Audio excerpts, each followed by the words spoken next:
Since নাকি for? When do we use since and when do we use for? Let's clear this confusion and then I have few questions for you. Since, আমরা since ব্যবহার করব যখন আমরা কোনো ঘটনার starting point বোঝাতে চাইব, অর্থাৎ সেই কাজটি বা সেই ঘটনাটা কবে থেকে চলছে, কখন থেকে চলছে। অ্যান্ড ফর, আমরা ফর ব্যবহার করব যখন আমরা বোঝাতে চাইব একটা নির্দিষ্ট পিরিয়ড অফ টাইম, কোনো একটা ঘটনা বা কাজ কত সময় ধরে চলছে বা কতক্ষণ ধরে চলছে। এক কুইক এক্সাম্পল, ধরুন এখন ঘড়িতে 6টা বাজে আর বাইরে 4টা থেকে বৃষ্টি হচ্ছে। এখানে আমরা সিন্স আর ফর ব্যবহার করে দেখছি।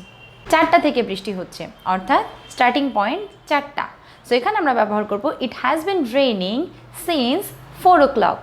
আর 4টা থেকে 6টা অর্থাৎ 2 ঘন্টা ধরে বৃষ্টি হচ্ছে, তাই আমরা এখানে ব্যবহার করব it has been raining for 2 hours।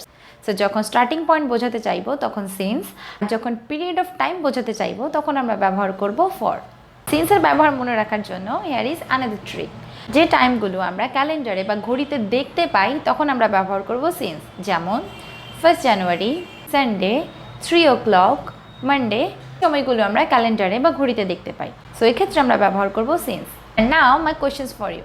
I have been teaching English dash 5 years. She has been ill dash last Monday. I walk in the park dash 30 minutes.